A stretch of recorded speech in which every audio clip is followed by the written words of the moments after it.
Okay, in this video we're going to go over Chapter 6, Reasoning with Fractions. So the opening part of the chapter talks about visualizing operations.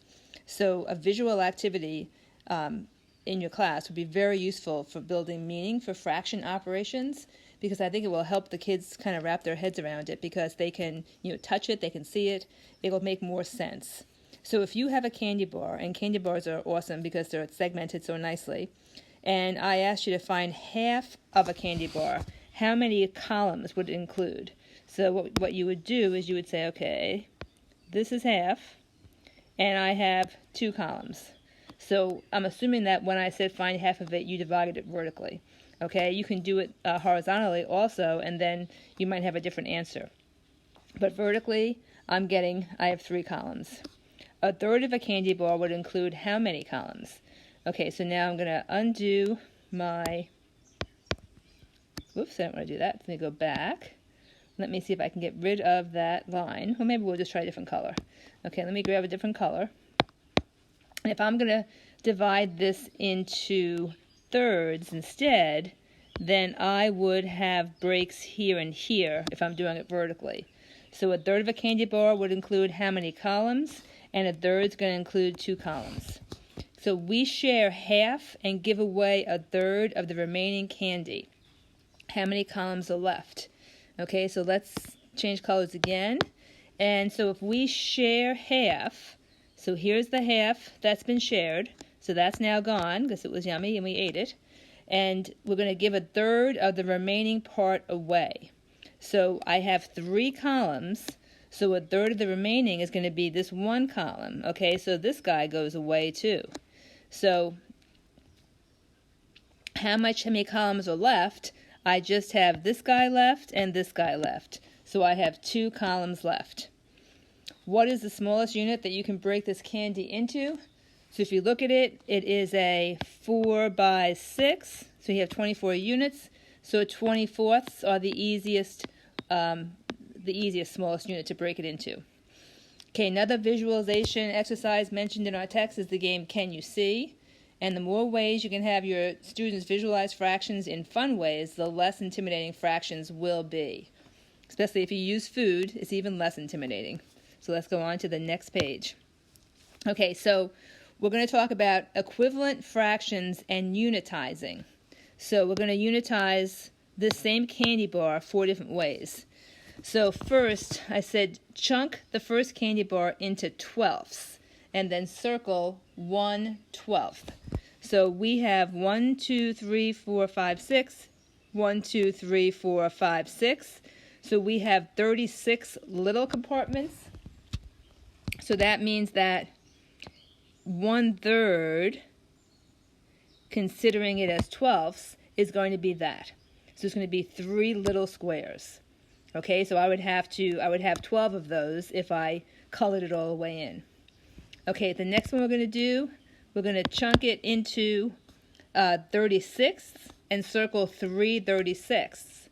So if I'm going to chunk it into 36, then that means each of these little partitions is a chunk. And notice the same amount of candy is considered a 3 36th as was considered a 1/12. Okay, chunk the third candy bar into 4ths. So if I'm going to chunk it into 4ths, what I'm going to do is this. Now I have 4 equal halves, and circle 1/3 of a 4th. So once again, it's the same amount of candy, 1/3 of a 4th. Okay, now we're going down to the 4th bar. And for the 4th one, it says, chunk the 4th candy bar into 18ths. What would 2 little squares be?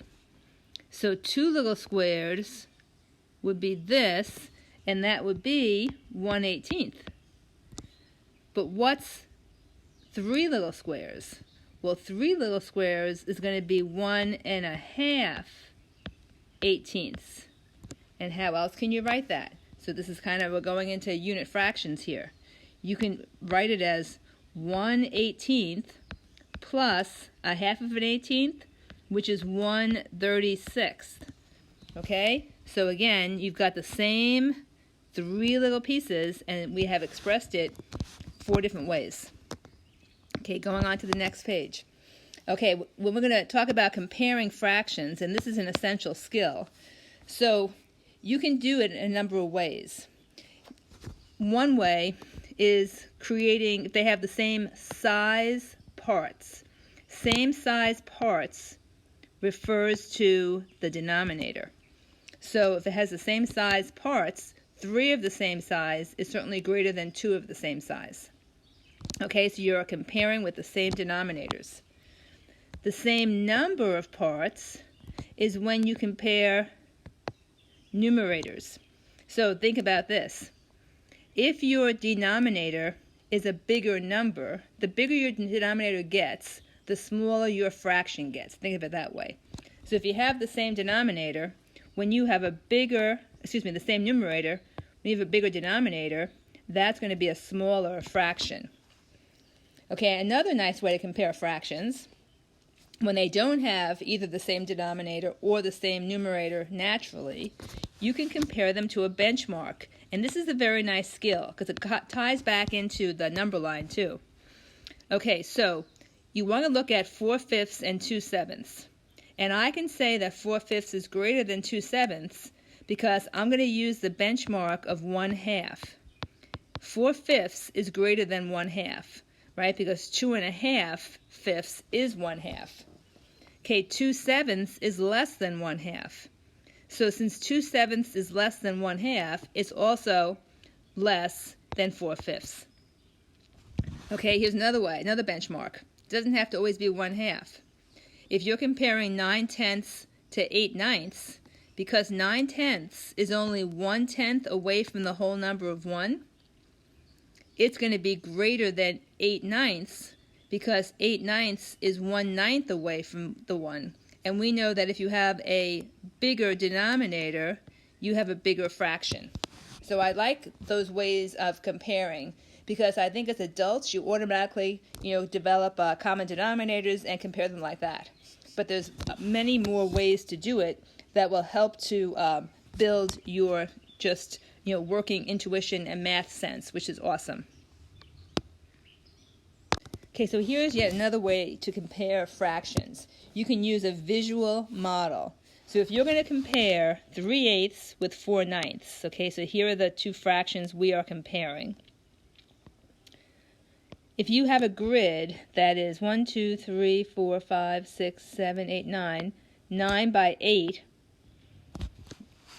you can have both the common denominators. Will get you 27 and 32 for the numerators.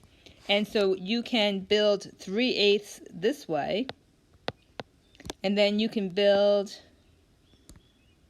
4/9 this way, and you can see that 4/9 is greater than 3/8 by visual inspection. Okay, let's go to the next page. Okay, so now here is a kind of a neat way, and apparently this harkens back to the ancient Egyptians, and it's using unit fractions. And this I had to think about for a little bit because I've never really taught anything this way. So if you have 1/5, that's equivalent to 6/30. So you can then figure out how to divvy this up. 5/30 is 1/6. That's a unit fraction. 1/6 plus 1/30 is also using another unit fraction. So that's another way to represent 1/5. Okay? There's many ways to represent 1/5. So depending on what you're comparing to, you may want to kind of explore these different methods. The whole key is get another unit fraction. So if I move up and change 1/5 to 8/40, that's going to let me get 1/8. And once I have 1/8, then that opens the door to 1/20 and 1/40. So just play around with this because it took me a little while to get a method that was successful and efficient to getting my unit fractions. So we may want to play with this on Zoom as well. Okay, so my example here, practice using the unit fraction method of comparison for 5/6 and 3/4. So here are 2 numbers. I want to compare them by unit fractions. So since they're both even, what I did right away is I had mentally made 5/6 into 4/6, into 3/6, which is 1/2, and then I have 2/6 left, but 2/6 is 1/3. And I picked the 1/2 because I knew that I can do the same thing with 3/4, because 2/4 is 1/2, and then you have another 1/4 left. Once you get it down to this point, you can say, okay, let me just compare these. Okay, 1/2 and 1/2 is the same, but now 1/3 is bigger than 1/4, and therefore 5/6 is greater than 3/4. Okay, and then one last method harkens us back to the cookies and the children. So here at the bottom, the denominator is going to be children, the numerator is going to be cookies. So yesterday, 7 children, okay, shared 4 cookies. Okay, now today, I have 1 less child, and I have more cookies. Therefore, 5/6 is bigger than 4/7, or you can say 4/7 is less than 5/6. Okay, so it's a nice thing to be able to kind of go back to a visual that maybe you had used previously and take it to a different level with comparing these fractions. Okay, this was kind of a neat thing as well. Many times they ask you to figure out a fraction in between 2 fractions, and that's a really good skill. So the book goes through this method called Morton's method. And what he does, if you have 1/9 and 1/8, okay, so first off, you want to recognize that 1/9 is less than 1/8. So if you write 1/9 as 8/8 and then you can write 1/8 as 9/8, which is like 1 1/8. So what you're really going to do now is you're going to find numbers between 1 and 1 1/8, and you're only focusing on the numerator. Okay, so I picked 1 1/9, 1 1/10, 1 1/11. Then your next step is to write these 3 mixed numbers as improper fractions. Okay, so here they are, improper fractions. Now you're going to divide them all by 9, because weren't they all over 9? Okay, this is really what it was, way back up in the top. So what you're going to do is you're going to say 10/9 divided by 9, but you never really divide by numbers like that for fractions. You multiply by the inverse, right?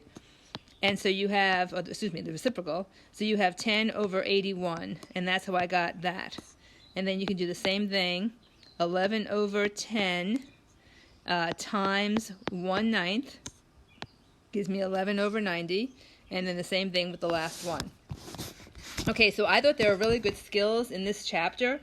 It's a pretty short chapter, but it's a very, very, very worthwhile one. So you can go ahead and look through the activities and then look through the problems in the problem set.